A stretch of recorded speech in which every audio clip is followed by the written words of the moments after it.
Shall we begin?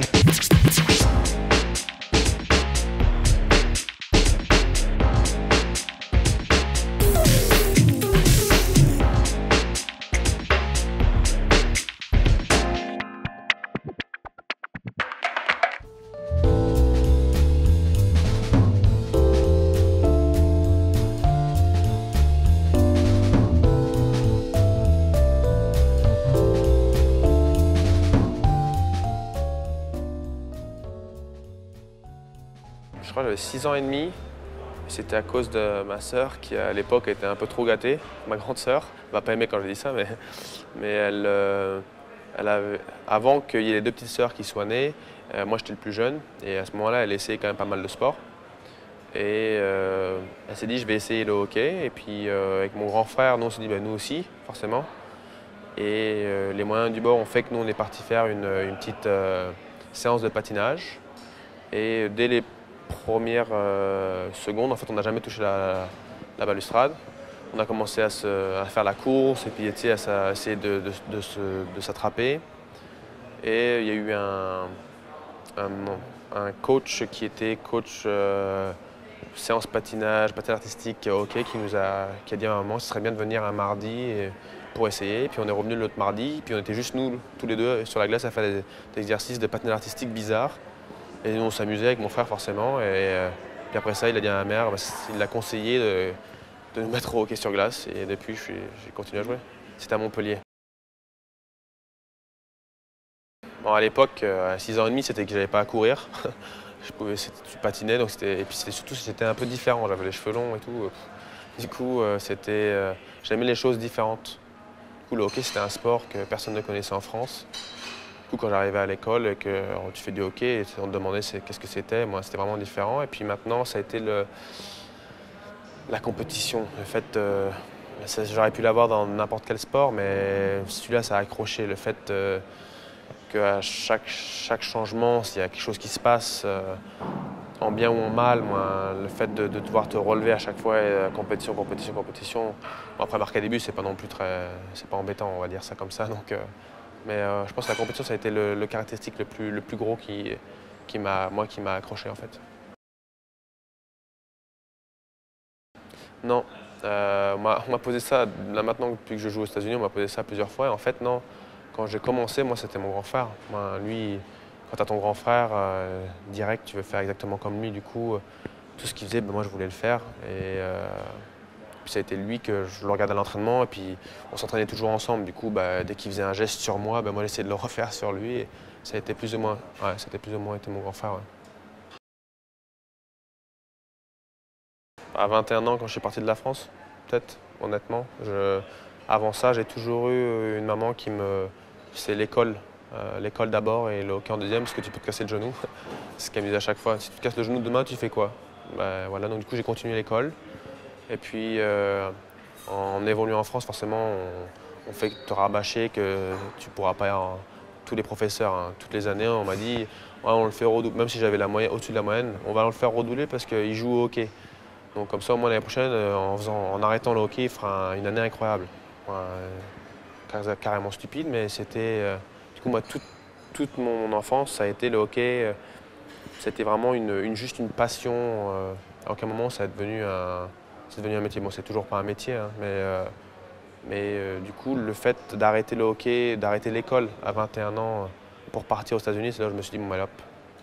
En Suède, c'est là où je me suis dit, c'est parti, je vais en faire ma vie. C'est difficile parce que moi, je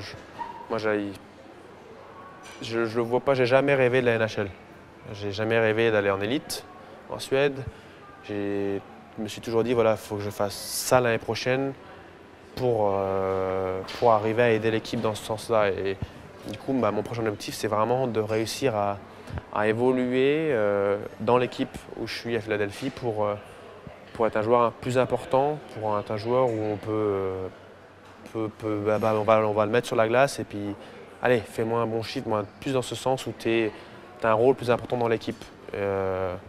En essayant de faire ça, je pense que je vais réussir à aider l'équipe de France qui est... le plus gros objectif, c'est vraiment d'aller au JO, quoi, vraiment. Moi, depuis que je suis arrivé en équipe de France, on n'a pas fait les JO. À chaque fois, à cause d'un but nul qu'on prend, une équipe qu'on ne doit pas perdre et qu'on perd, moi, de petites choses qui font vraiment mal au bout du compte. Et j'ai ma petite sœur, j'ai la chance d'avoir ma petite sœur qui a fait les JO et qui m'a raconté l'expérience. Et j'ai rêvé d'aller aux JO, j'ai jamais rêvé d'aller en équipe d'aller en NHL. C'est quoi ton prochain ton gros objectif, c'est la qualif des JO? Ouais, la qualif des JO. Ouais. Ouais. Voilà. Mais pour ça, il y a l'objectif de l'été, avant, pour réussir à bien m'entraîner. Moi, c'est dur de dire un objectif parce que j'ai une liste. Moi, j'ai eu la chance d'avoir des gens qui m'ont parlé d'une façon où ça m'a touché à des moments sans même m'en rendre compte. Et je me suis toujours dit, moi, quand je suis parti de la Suède, ma maman m'a dit ça va être incroyable dans 3 ans quand tu vas parler suédois. À ce moment-là, je ne parlais pas un mot d'anglais ni suédois. Mais 3 ans après, je parlais couramment l'anglais et le suédois. C'est la même chose dans ma carrière. Tu ne vas pas sauter 50 marches d'un coup. Par contre, tu peux commencer par la première marche, et puis quand tu es sur la première marche, essayer de monter la deuxième. Et ça a été dans ce sens-là. J'ai jamais spécialement essayé d'être le joueur le plus important de l'équipe. Mais j'ai toujours essayé de. On me donne un rôle, fais ce rôle à fond, et puis après, tu vas pouvoir te permettre de progresser dans les autres. Et je pense que le jour où j'arrête de penser dans cette façon-là, à me dire je vais peut-être progresser, si j'arrive à faire ça cet été, je prends 400 shoots par jour, peut-être que mon shoot sera meilleur. Le jour où j'arrête de penser comme ça, je pense que c'est le jour où je vais arrêter le hockey. Justement, je pense le fait de ne pas regarder quelque chose qui te paraît plus ou moins impossible. De regarder justement la marche qui est la plus proche. Monter la marche et être sûr que celle-là, tu la redescendras jamais. C'est plus dans ce sens-là. Je pense que ça. Après, je sais que on a eu une enfance avec la famille qui a été un peu différente que les enfances habituelles. Et je pense que ça m'a forgé mentalement. Et du coup, ça m'a permis d'avoir une mentalité où, grâce au conseil encore une fois de personnes qui m'ont aidé, de me dire bon, t'arrives en Suède, personne ne t'aime, t'es français, mais c'est pas grave. On te dit de mettre le palet au fond, mets le palet au fond. Et sois par contre le meilleur à mettre le palet au fond.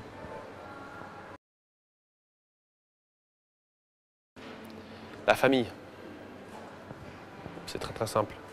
C'est toujours un plaisir de te retrouver avec les potes, dans le sens où il y a des années où là c'est une année où spécialement on est qualifié, donc on pourrait se dire que bon, t'as pas besoin de venir, tu as fait tes 80 matchs, tu peux te reposer, mais c'est kiffant de venir voir les potes et essayer de leur parler. Et c'est une ambiance différente. On a vraiment un luxe en équipe de France que des fois tu t'en rends pas compte. Et quand tu t'arrêtes, tu te rends compte à quel point ça te manque. Parce que les ambiances de club, il y a plus de la pression, tout ça. Mais l'équipe de France, la pression, elle est tournée en tant qu'une famille où tu t'aides. Moi, j'ai pas vécu cette ambiance-là dans aucune des équipes dans lesquelles j'ai joué. C'est vraiment juste en équipe de France. Et c'est vraiment quelque chose, moi, qui me fait revenir à chaque fois. Après, forcément, c'est des challenges qui sont un peu différents, mais à chaque fois, moi, c'est la même façon de penser. Ah, demain, je vais voir les poteaux. Moi, je suis arrivé au mondial, j'étais un jeune technique. Je ne pensais pas qu'à ma tronche, mais j'avais une façon de jouer qui était plutôt ma tronche. Et c'est vraiment, il y a pas mal de joueurs, c'est sans le vouloir que tu joues comme ça. Mais puis des mecs qui m'ont mis en place, comme toi, comme d'autres personnes de l'équipe, des plus vieux, qui m'ont fait comprendre qu'on est là pour l'équipe en premier.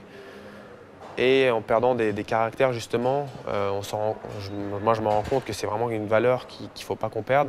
Alors qu'à l'époque, moi, vous la rabâchiez tout le temps. Moi, dans ma tête, je me dis de quoi il parle, quoi. Pourquoi il parle de ça? Forcément, on joue pour l'équipe, mais en fait, non, tu te rends compte que ces valeurs-là, c'est vraiment la France. Et qu'en fait, il n'y en a pas dans les autres équipes. J'ai eu une interview les Hongrois ce matin. Ils m'ont demandé qu'est-ce qui fait qu'on est toujours là.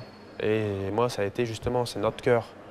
Et je me rappelle de matchs où toi, tu te mets à parler, où Tamar, il se met à parler, où là, on parle de notre façon de jouer avec le cœur, les chiens galeux, moi, toi, tout ça. Et ça reste des mondiaux qui, tu sais, c'est des images qui te marquent. Et je pense que c'est pour ça qu'on est là. Et tant qu'on va continuer à s'oublier et à se dire je vais donner mon 100%. Peu importe quel 100% tu amènes, je vais le donner à l'équipe. On va continuer à envoyer des joueurs à l'étranger, on va évoluer et le jour où on va s'arrêter, on va commencer à devenir une équipe où ça va être le business de devenir une équipe de France, bah, c'est là où ça va tomber. Oui, plus que jamais en fait. Parce que tu te rends compte d'un mondial à l'autre que en fait, quand l'équipe joue pas bien, tu vois tout de suite en fait, les travers et tu te rends compte qu'en fait, ben voilà, le problème c'était justement parce qu'on a oublié de mentionner le fait qu'on est là avec le cœur avant même de penser au talent, tout ça. Et grâce à ça, ça va nous conserver. Et le fait d'aider les jeunes, parce que moi j'étais à leur place à me dire de quoi ils parlent. Et je pense que le fait d'aider les jeunes, de leur faire prendre confiance que le fait que lui il aille bloquer son shoot et qu'il se balance à tête la première, alors que tu vas dans d'autres équipes, ils vont dire mais qu'est-ce que tu fais? Mais qu'il y a tout le banc en équipe de France qui vient et puis après le match on rigole, on parle de ça. T'as fait n'importe quoi de te jeter la première, mais t'as arrêté le palais par contre.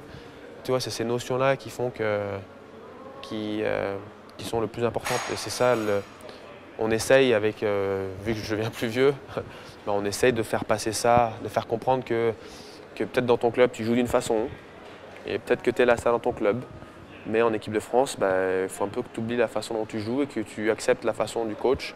Parce qu'au bout du compte, 9 ans en groupe A, la façon du coach, elle fonctionne. Une récompense, je dirais, sur tout le travail des générations avant nous.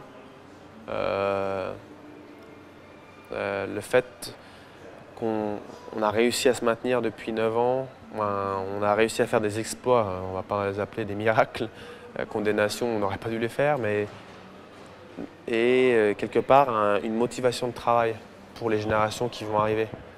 Leur faire comprendre que c'est grâce à cette façon à notre façon de jouer, à notre cœur, qu'on a le mondial qu'on n'a pas eu depuis.